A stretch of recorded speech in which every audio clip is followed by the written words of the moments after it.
Hi, I'm Hoona, welcome back to the cave, and today we're going to have a pop at painting your first mini. And I've chosen as my model Theoden, the King of Rohan from Games Workshop's Lord of the Rings.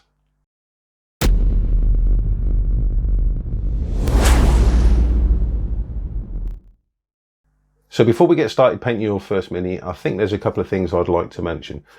I've already done a video regarding what I consider to be the bare basics you're going to need to paint your first mini, and I'll link that video up there and down there. And in this video, we're only going to be using those items that I recommend, with one exception, and that is a dry brush. Now, dry brushing is a technique that we'll get into a bit later, but you can buy dedicated dry brushes, like this is one of mine, or you can get makeup brushes, which work very well as well. But in order to keep this within the realms of what I told you to buy in the previous video, what I've done is taken a cheap synthetic brush and then just cut the top off it like that. This works just as well, as you'll see later on in the video. Secondly, I had already built and primed this model prior to making this video, and I didn't record it. Now the reason for that is I kind of had a change of heart at the end of the last video and thought it might be better to start with a different model. So I built and primed it and then changed my mind back again and thought we'll go ahead with it. Now this model does come with two in the box. There is a mounted version and an on-foot version. So this video will be painting the on-foot version, and I'll do a separate video on how to build and prime your first miniature, and we'll use the mounted version for that video. I think it's also going to be helpful to set some expectations before we start. One of the traps that you can fall into, and I know this because I fell into this trap, is we see the artwork on the front of the box and we're like, oh my God, that's amazing. I want mine to look exactly the same. Give me all those paints that they used and the brushes and everything else. I want my mini to look exactly the same as that. The thing that you're going to have to bear in mind is that the person who's painted that mini that's probably what they do for their full-time job. They've years or decades of experience. They've got a full company paint range at their disposal. If they're not a competition winner, they certainly paint at a competition standard. And that person's probably put 20, 40, 60, maybe even more hours into painting that one mini. To expect you to be able to hit that on your first time out, okay, it's not impossible, but it is quite unlikely. So what we're going for today is we're going for what's known as a tabletop standard. I think the best phrase I ever heard for it was 3 foot fabulous. So generally, these models are going to usually be about 3 foot away from you on the gaming table. So as long as they look good or fabulous from about 3 foot, you're fine. So that's what we're going for today. This is not to try and achieve box art on the first time out. This is really just the start of a journey.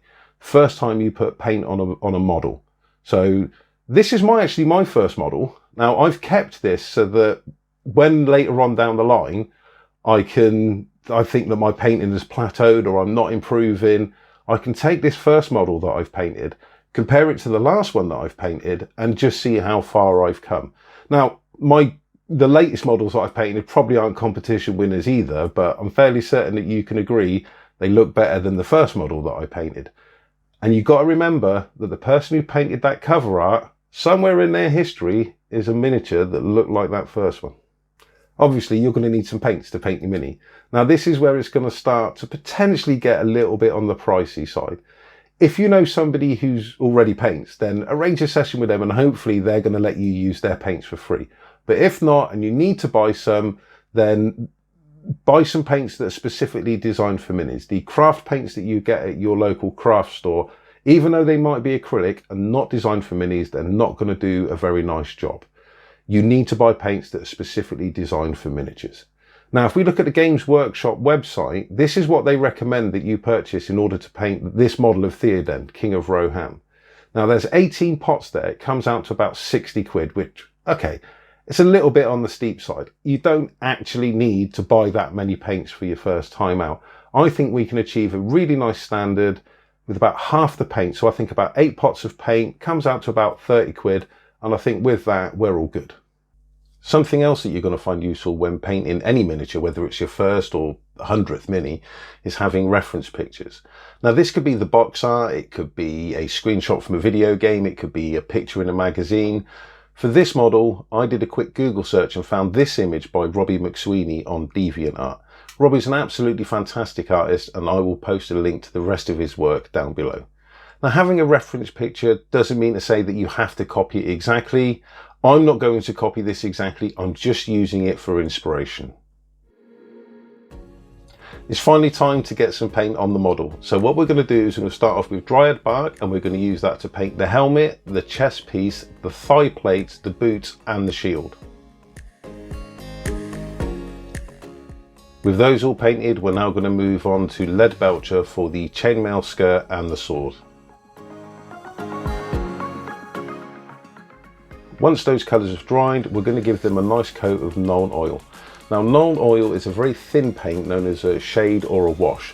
Because it's very thin, it runs into all those nooks and crannies and creates a very nice shaded effect in those areas. As with your other paints, you do need to let these washes dry. They take a little bit longer. I would say leave it for 45 minutes to an hour, but you can speed the process up like I have by using a hairdryer. Now we're going to move on to the dry brushing. Now, dry brushing is a fairly simple technique to learn. It's nothing to worry about. Basically, you take your dry brush, you pop it into your paint. In this case, we're using Retributor armor. You then remove as much of that paint as possible on a piece of kitchen towel or a piece of card, and then you're basically going to lightly stroke over the raised areas of the model.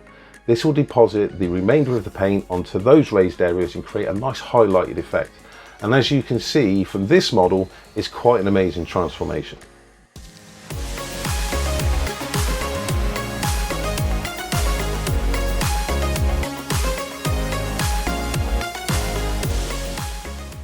I wanted the skirt to look a little bit different to the rest of the armour. So once I'd finished dry brushing with the gold, I then took the lead belcher silver and then, using the same dry brushing technique, just went over the skirt again. And while I had the Retributor armour out, I painted the sword hilt, the tips of the scabbard and the belt.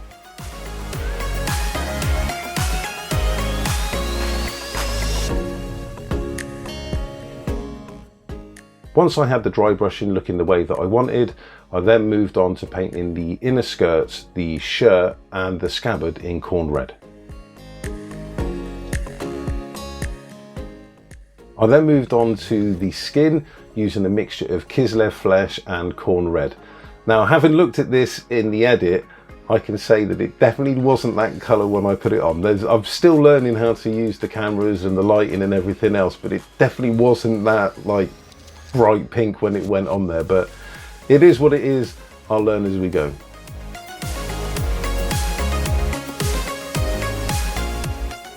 I did have to do a little bit of a touch up here as I'd gone over the nose guard of the helm when I painted the flesh, but again, a little bit of dryad bark and a little bit of Retributor armour and we're all good.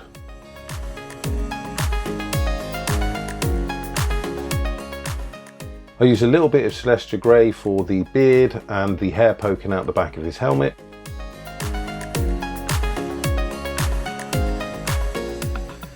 Once they dried, I gave the skin tones and the gold a quick wash with Reupload Flesh Shade, and I gave the corn red a quick wash with Nuln Oil.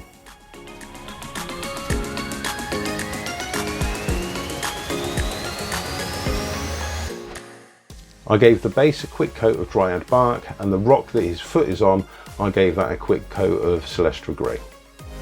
I then gave the base a quick coat of PVA glue and then sprinkled on some very fine sand. As he's a king, it only makes sense to make his base rim gold, and then using a bit of Gorilla Super Glue, we attached the shield. By that time, the base has had time to dry, so I gave it a quick wash with Nuln Oil, and then a quick dry brush with Kislev Flesh, followed by a final very light dry brush of Celestia Grey. Congratulations, you've just painted your first mini. Theoden, the King of Rohan, ready to do battle against the dark forces of Mordor.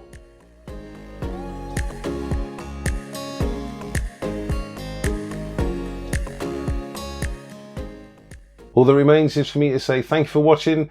Don't forget to hit the like and subscribe, and I'll see you back here in the cave for the next one.